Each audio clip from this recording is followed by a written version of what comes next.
I bleed silver with black, and I wear it with pride. Hold my shield to the sky. I'm a raider for life. I'm a raider for life. I'm a raider for life. I'm a raider for life. I'm a raider for life. Touchdown, Raiders!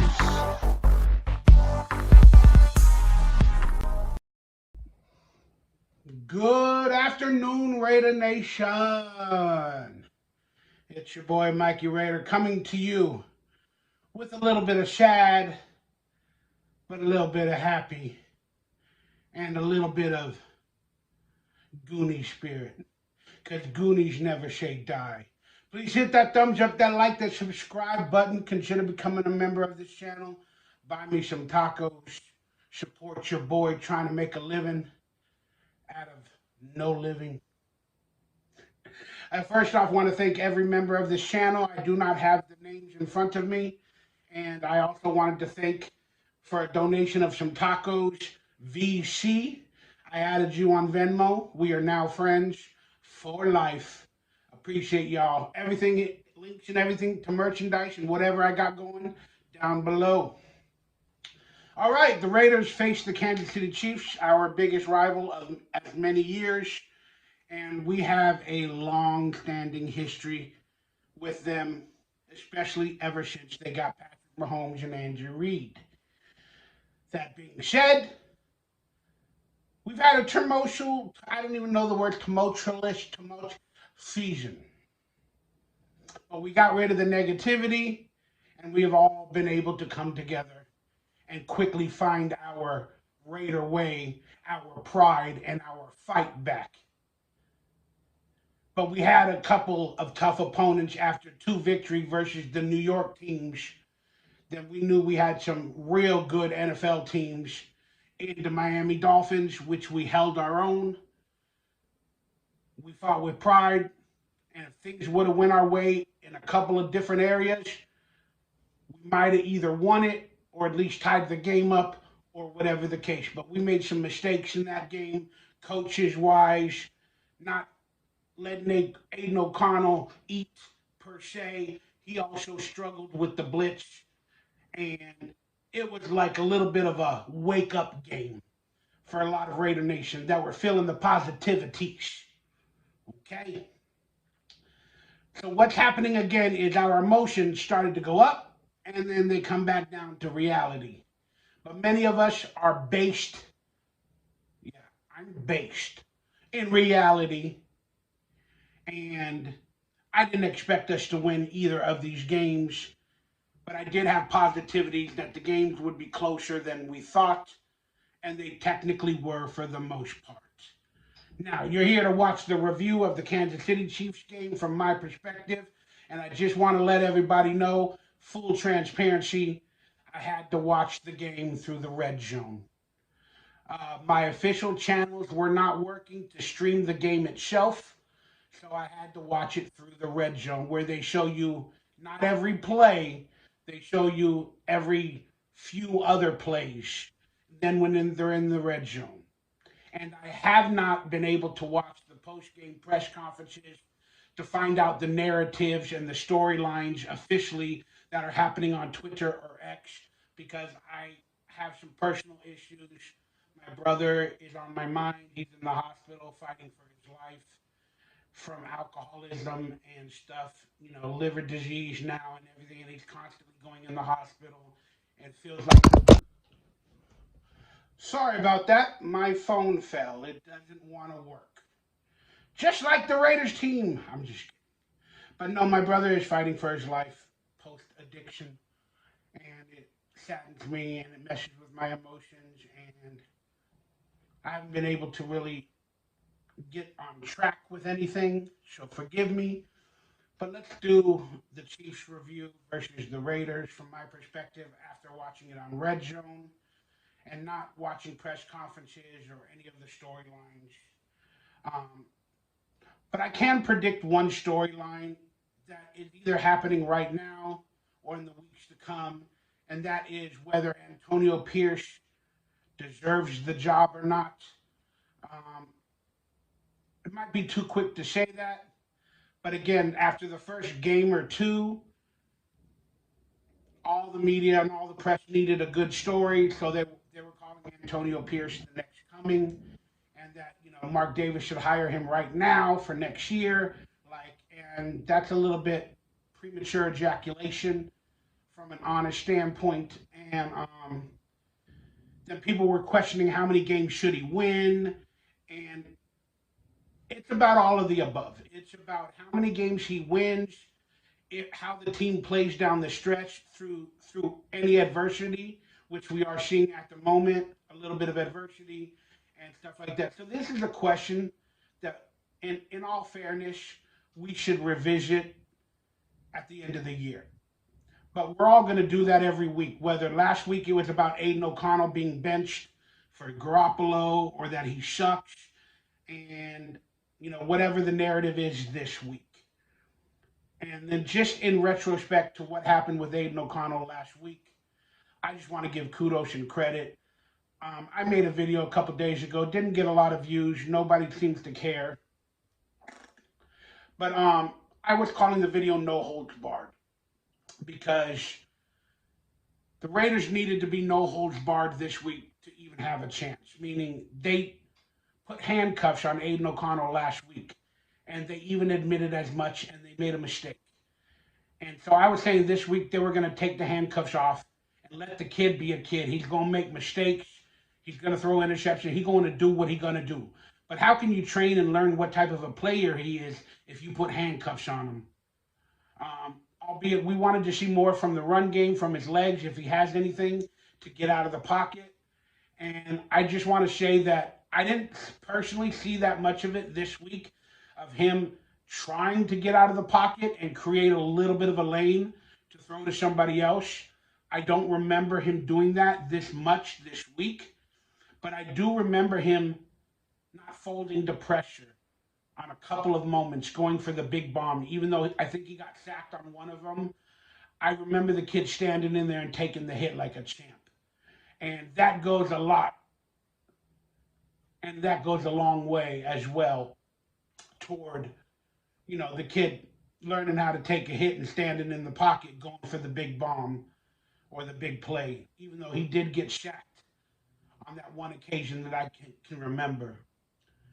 I was proud of the kid. I was really, really proud of the kid.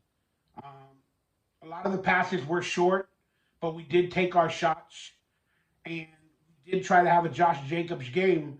And then Ladarius Sneed was covering Devontae Adams, and he's one of the best in the NFL as well. And Devontae Adams still got some targets and still got some key plays running across the middle. And then Jacoby Myers had a decent game as well. He had a touchdown across the middle as well. And they were feeling some chemistry, especially early. That first quarter, we took the lead 14-0. Raider Nation was cheering. Raider Nation was screaming. Raider Nation was going, wow. I was too, from my bed. And watching Red Zone, I was like, oh my God. And I was starting to really go, oh my goodness. But the truth is, simmer down. The Chiefs haven't been playing that good this year, and the Chiefs have been starting off rocky as well in a lot of other games. But let's be honest, that looked good for the Raiders. It looked good. It was pre-scripted. Normally, in the NFL, they pre-script offensive and defensive plays up to maybe 20, 25 of them for that week that they believe will work against the schemes that the Chiefs or whatever team shows normally in the beginning of the game. So whatever the Raiders schemed or pre-scripted, I'm talking about the NFL scripts, talking about the Raiders pre-scripting plays, they had their hand on the pulse of the Chiefs. And that's a good sign. You would hope that they would have been able to pre-script the whole game, but you cannot do that. Teams make adjustments. They figure out what you're doing based off of your schemes that they watched on film, and then they adjust accordingly. But still, that is a hell of a sign for Antonio Pierce, Bo Hardegrave, Patrick Graham to scheme up those plays to take a 14 to nothing lead against the Kansas City Chiefs. Whether the Chiefs thought we were good or not, or they took their foot off the gas pedal, I don't give a damn. All I know is we took the lead, and it felt great. And those are the type of feelings we should expect moving forward with this Raiders squad. That's why I am so proud, win, lose, or tie, Raiders till I die. That's why I'm so proud of this game. A lot of people are disappointed because they felt like we're going to win it. And we were still in it till the end, pretty much till the middle or the end of the fourth quarter. But that being said, like I said, that's something to hold your hat on. And there's no moral victories, Mikey Raiders. There's no moral victories. Go F yourself. It was good to watch. And it was fun to watch. And we all knew we were going to lose. No matter how hardcore of a Raider you are, you're like, we're Raiders going to be 17-0 this year. Then we lost the game. We're Raiders going to be 16-1 this year. Then we lost another game. Raiders going to be 15-2. And then we lost another game. Raiders going to be 14-3. Y'all are smart enough to realize we haven't beat the Chiefs in a long time. Well, we did with Gruden that one year. Then we drove the bus. Wheels on the bus go around Chief Stadium, go around Chief Stadium. But that being said, we all kind of in the back of our minds knew what was happening, and it was a very pleasant surprise to realize that we can compete with this team. Especially they're having a down year, and we are too. Well, most Raider years are down years. Sorry, I just have to say that. Hey, I was proud of this offense, man. They only managed 17 points. Chiefs' defense is really, really good. I mentioned that last week in the pregame show. This Chiefs defense, man, held their own against some big teams. And we got 17 points. With our former coach, we were barely getting 14, 15 on average. I think with this new regime, we're probably at least scoring an average of 18, 17 at least. You know, we've added 3 points to our game somehow, and I'm proud of that. I did think it might be a little bit closer in the end. We did miss a field goal by Daniel Carlson, and he's been struggling a little bit as of late. Not a lot, but he hurt himself, and he missed a couple of field goals a few weeks back. Then he missed another one or two last week, or wasn't given the opportunity as well. So, I'm not blaming special teams. But I'm just proud that there was moments in the fourth quarter where they went for a field goal. Because last week they went for it a couple of times when they should have at least taken the points in a close game versus Miami. And it looked like Antonio Pierce fixed some of those issues. Not all of them, but some of them, where he literally, instead of going for it on fourth, he took the points. You know, but again, some would say against Kansas City, you have to go for it. You know, you have to score touchdowns, but not this year. I mean, we were able to still be in it while taking those field goals. So he did an okay job coaching, and I appreciated it. Albeit there were some other decisions, whether it was on Antonio Pierce or the offensive coordinator or the defensive coordinator, kind of a little bit of head scratchers, but I can understand it. And we'll just talk about the Max Crosby stuff. If Max Crosby is healthy enough to play, and you play him, then why take him out? Well, he's on a pitch count. Well, then don't play him. Again, he's that valuable to our team.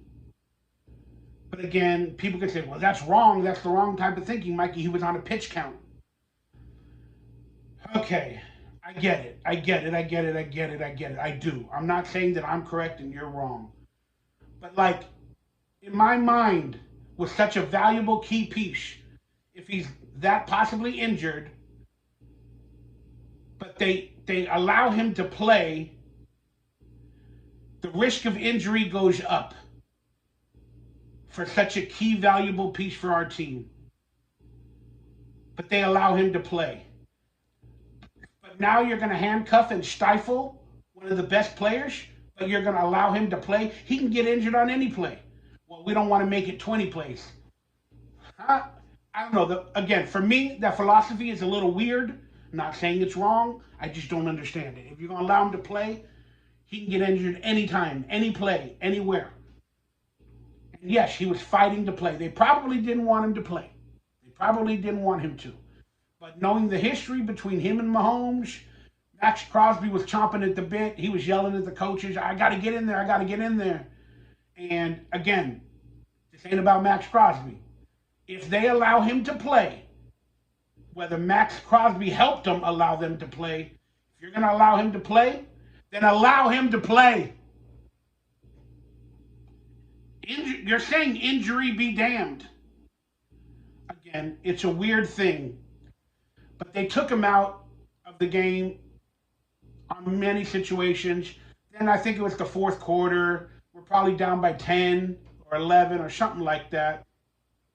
And they got a first down. And they pulled Max Crosby out. And he was upset, clearly, and deservedly. They took him out because they were going toward the red zone to score. Max Crosby wanted to be in there. I think he had 2 sacks in the day at that point, and they took him out. Then he was talking to the coaches on the sidelines, and they were like, calm down, and he was upset.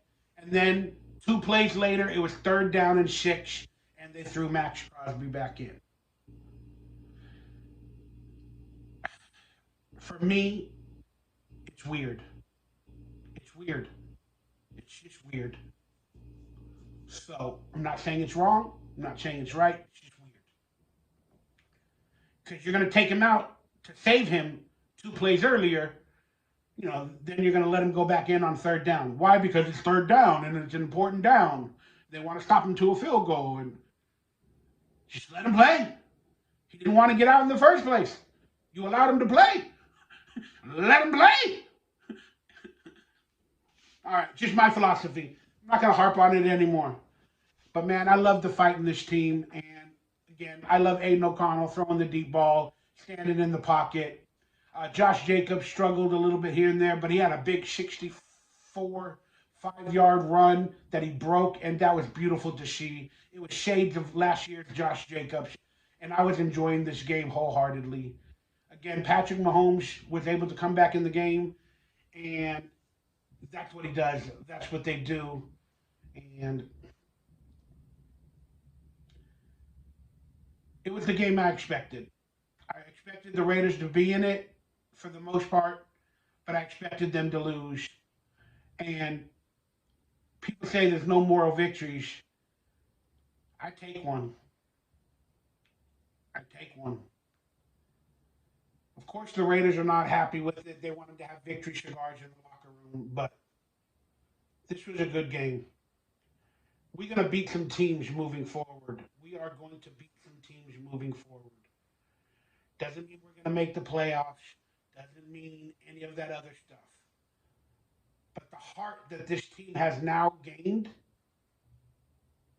I'm so freaking proud of it. We are on a positive train of productivity. And one thing I didn't even realize from watching Red Zone, I wasn't able to see if Colton Miller played. Again, I was so out of it due to other reasons and stuff I'm going through right now. I don't know if Colton Miller played. I got to look that up. But yeah, I enjoyed this game. And no matter who we play next week, based off of what we saw versus Miami and what we saw versus the Chiefs, the Raiders are going to be in some games moving forward. And again, is Aiden O'Connell the savior? Simmer down. But man, he looked like a really good 4th round pick that is learning little by little how to take the shots and get hit with the shots. He's showing some bounce back. And that's what we want to see. We don't want to see regression. which is what we saw last week versus Miami. We want to see progression, and we got progression this week versus a very tough Chiefs team. So, whether Aiden O'Connell next year or the following year is a starter is still to be determined. If he progresses every week, starts being able to make some plays, there might be a conversation there next year. But as of now, he is one hell of a fourth round backup. He's one hell of a fourth round backup. So that's something decent to take from all this. Waller, $25 million quarterback, sits on the sidelines. Wow. These mistakes that this franchise has made in so many directions just boggles my mind. Raider Nation, I love y'all. Appreciate y'all. And if I can get serious for a moment, I just want to say take care of your loved ones. And while you have them there and healthy, tell them you love them. Give them a hug. Because you never know what tomorrow will bring. You guys are my Raider Nation family. I lean to you guys every week with a couple of videos. It should be more.